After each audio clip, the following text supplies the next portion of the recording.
Bienvenidos a un nuevo video. En esta oportunidad vamos a entender, interpretar y describir un movimiento parabólico de caída libre, pero específicamente de manera muy puntual nos centraremos en el desplazamiento que se genera en el eje Y. Como se sabe, debido al efecto de la gravedad, un cuerpo de forma ideal en un movimiento vertical de caída libre, despreciando toda fricción del aire, justamente genera un MRV, un movimiento acelerado. Vamos a entender un poco cuál es el análisis que se genera en un movimiento vertical de caída libre y a partir de ello, en un ejercicio de movimiento compuesto, vamos a analizar específicamente para el eje Y cuáles son los efectos que se generan y posteriormente los describiremos en un experimento. Para iniciar tenemos acá dos proyectiles móviles, los cuales han sido soltados, uno de ellos, y el otro ha sido lanzado con una determinada velocidad inicial. Entonces, lo que vamos a hacer va a ser describir cuáles son los desplazamientos que se generan a lo largo del eje Y en un determinado tiempo. Como sabemos, el efecto de la gravedad mientras un objeto desciende es positivo, ¿no? Acelera el objeto. Entonces, de ese modo, si nosotros tenemos una velocidad inicial en el tiempo, este móvil simplemente va a describir un vector de desplazamiento, el cual va a generarse como producto de la velocidad que tiene este móvil inicialmente en el tiempo. Entonces tendríamos ahí la velocidad inicial por el tiempo. Sin embargo, considerando el valor de la gravedad, ya que está a favor del movimiento, va a generar un efecto a favor de dicho movimiento. Y este efecto a favor del movimiento se puede cuantificar inclusive y se demuestra dentro de la cinemática que es igual a la mitad de la gravedad por el tiempo al cuadrado, ¿no? El tiempo que se ha utilizado para ese movimiento. Entonces acá podemos colocar justamente la expresión, ¿no? La mitad del valor de la gravedad por el cuadrado del tiempo. Listo, entonces tenemos este efecto por la velocidad inicial que tiene el objeto. Ahora, si el objeto presenta velocidad inicial igual a 0, ha sido soltado, se deja en libertad, entonces lo que no vamos a considerar en el movimiento va a ser los efectos de su velocidad inicial.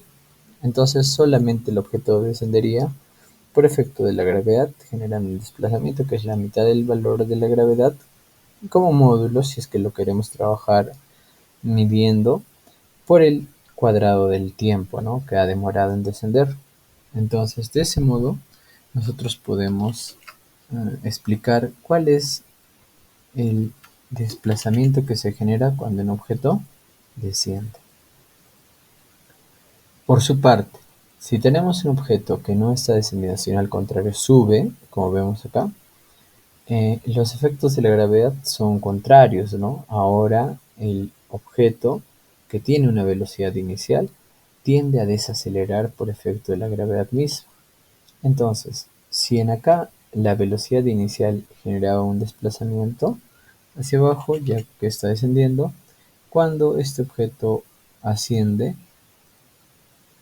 el desplazamiento que genere su velocidad inicial se va a evaluar en este caso en el tiempo. Tendríamos esta velocidad inicial por el tiempo.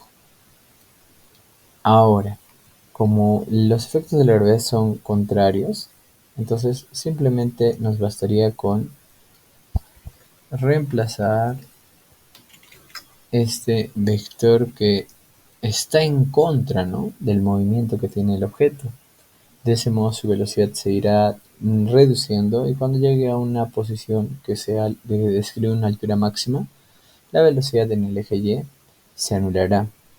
Entonces vamos a utilizar estos conocimientos, esta teoría, para poder resolver un problema práctico. Tenemos el enunciado que señala: si el cazador dispara el dardo apuntando al mono, demuestra que con cualquier velocidad inicial que presente este dardo, terminará impactando en el mono, siempre que el mono se suelte simultáneamente de la rama del árbol en el instante que el dardo inicia su movimiento. Entonces, si podemos apreciar acá en el dibujo, tenemos el cazador, tenemos la velocidad inicial del proyectil, en este caso del dardo, que sube sub 0, y obviamente tenemos sus componentes rectangulares en Y y en X, ¿no? Por este lado tenemos el mono y tal cual nos señalan, el mono se suelta, ¿no? Entonces tendríamos la velocidad inicial del mono y la velocidad inicial del mono sería 0, ya que el mono no presenta velocidad inicial y en base a lo indicado anteriormente, este mono únicamente descenderá por efecto de la gravedad, pero esta gravedad, al estar a favor, generará un descenso por efecto de ella, ¿no? Este descenso lo hemos podido cuantificar y sería la mitad del valor de la gravedad por el cuadrado del tiempo. Ahora, por su parte, para el caso del dardo, en el caso del dardo tenemos su velocidad inicial en y, pero obviamente para ello necesitamos el ángulo que se forma respecto a la horizontal, ¿no?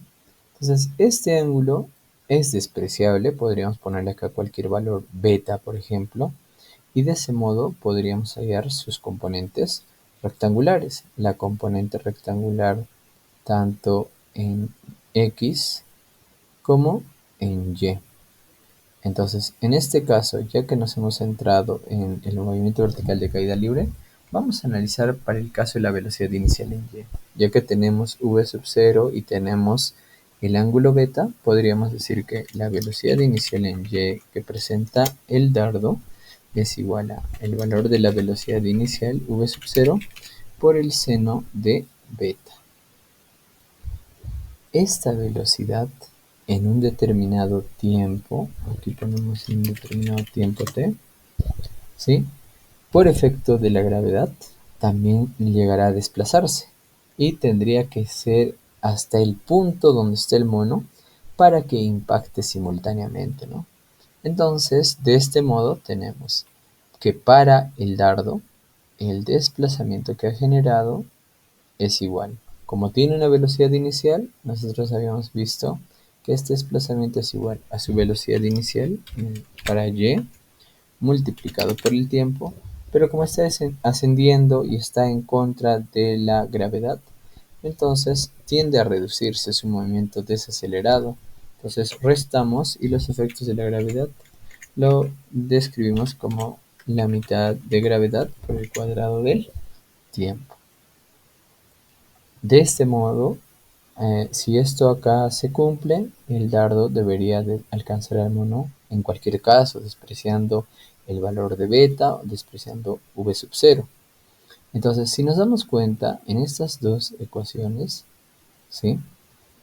Primero que nada, tenemos dos términos que se podrían restar fácilmente. Tenemos g medios t al cuadrado positivo y acá tenemos menos g medios t al cuadrado, ¿no?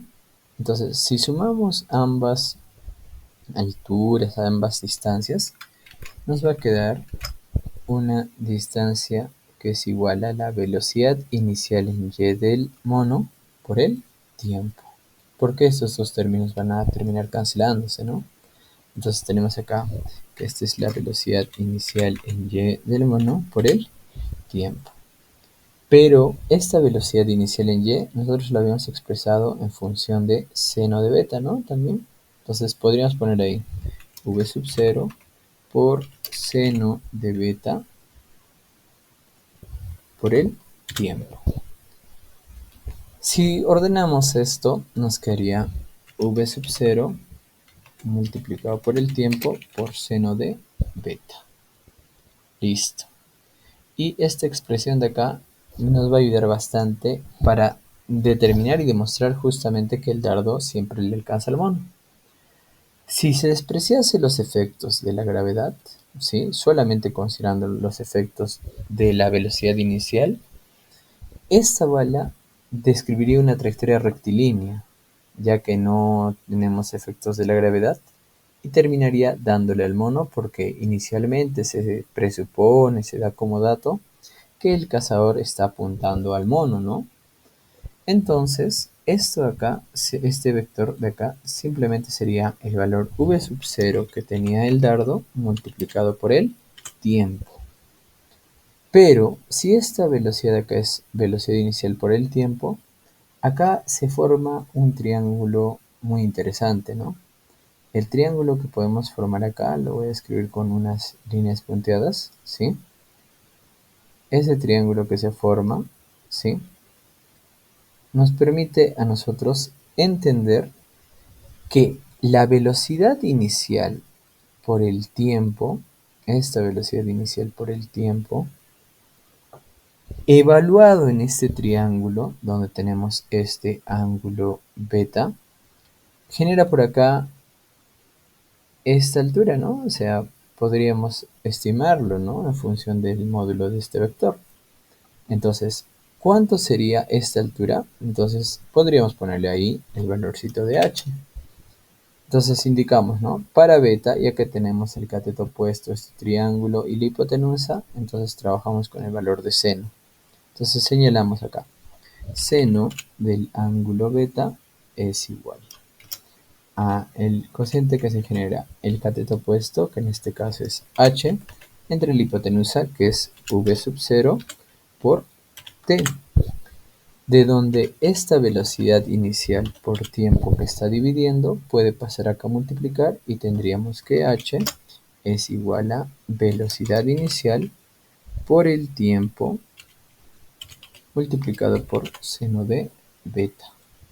Y si nos damos cuenta, ambos valores, tanto el que hemos encontrado aquí trabajando con los efectos de la caída del mono y sin los efectos de la caída del mono, son similares. Entonces, de este modo logramos demostrar que sea cual sea la velocidad inicial que tuviese este dardo v sub 0, y asimismo despreciando el ángulo con el cual se lanza seno de beta, el dardo terminará impactando al mono siempre y cuando inicien su movimiento de forma simultánea. Para terminar de entender completamente la aplicación de este ejercicio, vamos a simular el movimiento, la experimentación en el laboratorio de física de la UNAMBA. Entonces tenemos acá el launcher, tenemos por este lado un objetivo, el cual es una especie de pelotita de plástico. Las vías son introducidas dentro del lanzador y cuando se suelte la pelota que va a simular el mono y simultáneamente se lance el proyectil, se debería de encontrar que se genere el choque, ¿no? El impacto. Entonces, en este caso, si podemos apreciar, el lanzador está apuntando hacia la pelota, despreciando todo efecto de la gravedad. Asimismo, para el caso de la pelota, esta pelota tiende a caer, ¿sí?, de forma vertical por efecto de la gravedad. Y nosotros podemos ver que para que se produzca el impacto, este proyectil tendría que desplazarse de este modo y así generar el impacto en este punto, ¿no? Ahora, para el segundo caso, tenemos también, ¿no? En acá el lanzador, y el lanzador está apuntando desde la zona donde está lanzando hasta el proyectil. En este caso, tenemos el mono con otra pelota de plástico. De este modo, la pelota de plástico debe caer de forma vertical y ya trabajando con un ángulo distinto al ángulo con el cual hacemos este primer lanzamiento, despreciando inclusive el valor del ángulo, se va a encontrar que este acá termina colisionando Y de este modo podemos demostrar la aplicación de la gravedad